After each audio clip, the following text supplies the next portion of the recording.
Welcome back to RAP4. Omar Macy here again. We just did a video basically showing the anti-chop bolt in combination with the Lok-Bolt system.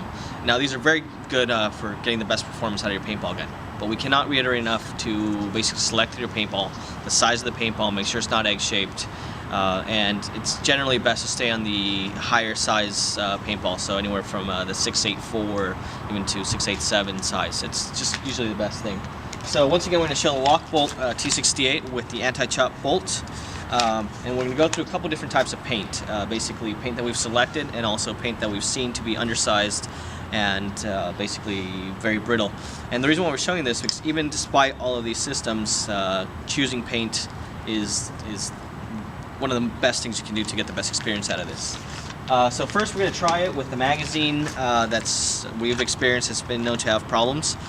So hopefully this time that it will do it for us. But what we'll see is when we try to shoot this, basically it'll either have a misfire. There we go. The magazine is not loading actually on there. However, if a magazine fails at this point and it loads a paintball halfway into the chamber without the Lok-Bolt system, it will chop it. Because basically you'll get the bolt hitting half of the ball and it'll give you a very high probability of chopping the paintball. So in this case, this magazine just proved not to do anything at all.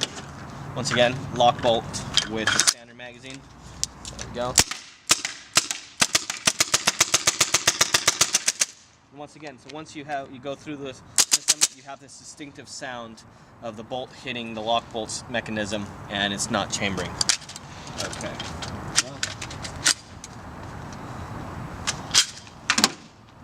Alright, so here we go.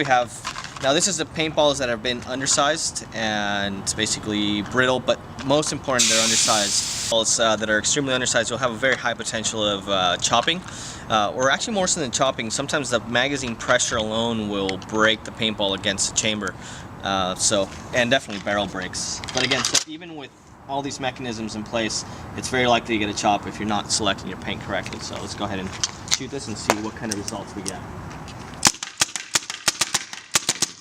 There we go. So you can see we had a couple barrel breaks right there, and obviously it went through the rest of the magazine. And let me go ahead and show you what I meant about bad paint. So if you can see right here at the very bottom of this magazine, the actual follower pushing up against the paintball broke the paintball inside. So Lok-Bolt's still doing its job, but this is a problem right here. So again, always select your paint, and of course all these mechanisms are here to basically help you have a better game and the best experience out of it. So thank you very much.